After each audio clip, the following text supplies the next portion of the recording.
if the projector works the very first time, then it is not technology, right? Irrespective of how many ever conferences. And I know that you probably missed out your chai break, but I heard as a Hyderabadi, right, we adopt to AI technology very quickly. And AI is Adrak and Ilachi chai. And we always give a very pure chat GPT, which is your chai pure tea, okay? But this is an important question that I want you to look at. When we start, right, we should probably just zoom out a little. Most of our speakers have gone really deep. But when we look at chatbots, when we look at supervised agents, when we look at agentic bots, we just zoom out a little this morning, and then let us look what we can actually achieve and what ethics come into play. Now, at a very high level, whenever you look at AI is one of the three things. It's either a classifier, or a regression, or a generative. I know there are some nerds who will say, no, there's a fourth category, but those are the ones who do the super specialty, and we generally don't like them. But any AI product that you see, I think every time a hospital or an organization or an institute picks up an AI product, this is the first question that you need to ask at a high level, saying that, is it a classifier? Is it a regression? Or is it a generative AI? And each of them have very specific roles and how it integrates into your overall AI health journey. Now, if you look at a classifier, it might be a very simple example of, yes, this is good, or this is bad, or this is benign, this is not benign. A regression would be like, what is the likelihood that this patient's health might deteriorate in the next 5 days or in the next 8 hours, and what is the decision that I have to make as a clinician to intervene at the right time. And now when I come to generative, this is where I think, I know I see Chandu from Google, but most of us, I think, got more ulcers out of Googling on our health, right? More than actual symptoms. We can wake up in the middle of the night and start Googling what is wrong with me, and by morning I can end up with so many symptoms that even probably the entire medical database wouldn't have had for a single patient. Now, in this context, how do we go about and actually see and leverage agentic AI? Now, if you just look at the evolution of AI, it all, like in most organizations, right, it started off with a chatbot. It would have had a layer, creamy layer of something, and you have an LLM running at the back end of it, and you would ask some questions. But something that we need to remember is, a chatbot is essentially a predictive token. Now imagine a young doctor who's just passed out of college. He's fairly confident, he thinks he knows everything, and he would give you a different prognosis every time you ask him the same question. That is essentially what a chatbot does. But this reliance, where we would probably give away years of hard training as a doctor for an easy answer on chatbot, could be very dangerous. But if you just go one step to the right and you see an AI agent, probably here is something, it changes a little, right? You have multi-steps, it is using multiple tools, there are multiple integrations, but at the bottom, if you see, the regulatory risk is going from medium to all the way to the highest.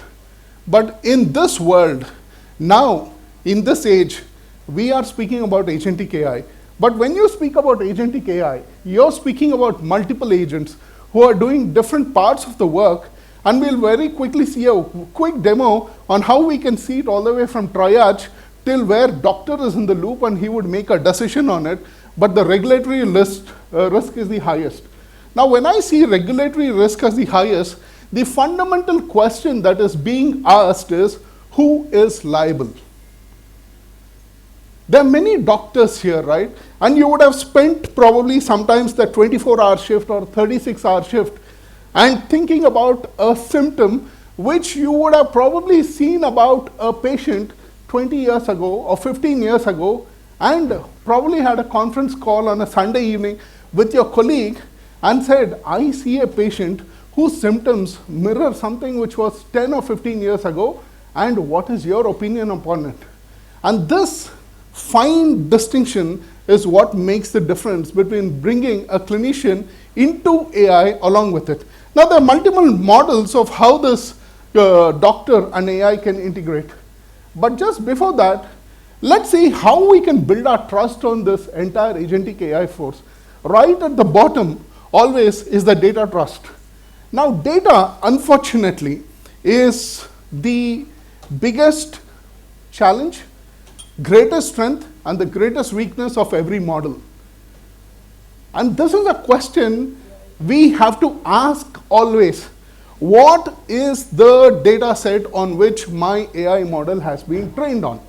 If my data set has been trained on, let's say, a pure Caucasian database, I would get a 92% error just from my oximeter reading on a dark-skinned one.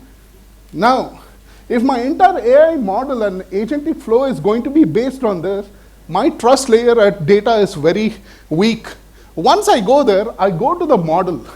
Now, this model, on how it is trained, what is the trust parameters? A model trained, let's say, on a US hospital cannot be just taken and put on a hospital like Yashoda, because the way the model has been trained, the way the clinician's approach is there, and even within a country like India, the clinician's approach in a super specialty hospital like Yashoda versus a government hospital would be very different.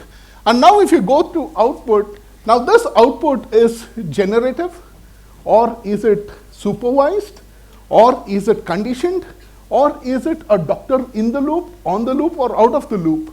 And finally at the top, you have the final decision.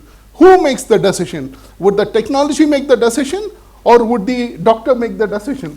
So, just look, the latest model that you probably got today, one simple question that you ask is, was this approved? When was it approved? Probably the model that you are loading today has not been approved as yet. And the model which has been approved is a year old from a regulation and a point of view. There starts your important question of ethic. And here, this is the Swiss model, right? And this is something which we would probably borrow from James Reason. And this is a model which is used extensively in aviation, where they would want to find out what kind of errors we can catch, because every layer does not have a continuity of errors. And in every layer, we should be able to pick up what could potentially go wrong. And here, first layer would be a model validation. A second layer would be how you would integrate your overall workflow into your agentic system. But the third and the most important thing, and this is not an optional thing, where a doctor review gate actually comes. And this is where human in the loop, doctor in the loop, is what will start answering your most critical question of how AI works. So, very simple, 3 parameters: human in the loop, human on the loop, and human out of the loop.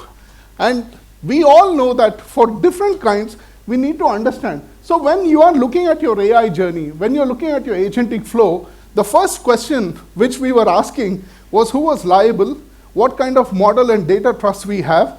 But now you need to ask this question saying, what is the kind of decision that this AI model is going to do? And based on that, you decide what to do. And finally, who bears accountability for it? So let me quickly jump through and show a quick demo to see how it can change. So what I would do is what would most of us would do as an end user or a patient. I would run Claude and ChatGPT, and I will run 3 instances of it at once. And let's take a patient, let's say Arvind Menon, and these are his vital stats, and let's see what kind of prognosis it gives. And by the way, this is running live, okay? In case it cannot connect to an API, it will go to your ICMR database or your internal Yashoda database and pull out, and it will give you. Now this is a token prediction, and now you see how the responses are different. And this is what I mean when you say you're using an LLM, because each of it gives a different prediction. Now, Very quickly, if I switch back, and I would want to run the same thing on agentic workforce, and let me run an agent. Now if you see in this, you have multiple layers. You have data ingestion, you have diagnostic data which is coming up, you have drugs which you're pulling up from your database of this workflow with your patient. You're doing a risk assessing, you have a clinical summary, and if you see, all of these are running and they're building a confidence score at each level. And now that it says, it comes and stops at that oversight gate. And when it stops here, now it is asking the physician what needs to be done. So what actually is happening here in this, you're seeing. And now if I ask one of the doctors here, what do you think about this prognosis versus what was generated earlier on an LLM, and it comes and stops here. Now here is where most important things come. You can choose the kind of database. You're seeing ICMR guidelines, and here the doctor can now approve, the doctor can modify the plan, the doctor can reject it, or you can escalate it, and this is the power of agentic AI. But what becomes even more important is, how are you managing this entire change? How are you looking at it? If you go to the reasoning log, it will show you a reasoning mechanism on how each decision has been arrived at, what kind of confidence it has, and how it has been able to arrive at this consensus. And now finally, when it comes to the doctor, you are standing before the doctor, and the doctor can move, approve, modify, reject. And every time this does, this will go back and learn. And this is a pure agentic AI workflow. So you need to understand there's a difference between a chatbot, which gives you a predictive answer, between an agent, which can automate a task, versus an agentic AI workflow, which actually can go and check and do work for you. Now, how does this help you? Since we don't have too much time, I'll not go back to the slide deck, but a doctor in the loop is what can achieve this. Tomorrow, if I'm there in the hospital, in the ER, I would want a doctor who has access to this, but with a key difference. We have removed 10, 15, 20 minutes of his precious time doing triage, doing absolute analysis, but comes and stops and give him that additional 10 minutes, which would actually make his diagnosis better. And the final ethical question that you would raise is, would I trust a doctor who has a fine-tuned brain over 30 years of data with thousands and 10,000s of cases, with all edge cases reported and taken care of, versus a LLM with probably questionable database with built-in biases? And the real question that you need to ask is whether our healthcare system is ready to invest that kind of time, maybe a year or 2 years, into the system to actually build something which works from an agentic workflow. Thank you, and maybe 1 or 2 questions. And I'm deeply honored looking at the kind of audience that is there. So be nice to me. I'm not a medical professional, so please don't ask medical questions. Anything on technology, chatbots, everything, we can do it. Pramod, maybe 1 question? So we'll have the chairperson Yep. support. So thank you very much. I think it was very, very informative on what you said, especially to the startups, right? Startups are building a lot of products without knowing, having this clarity of human in the loop, on the loop, out of the loop.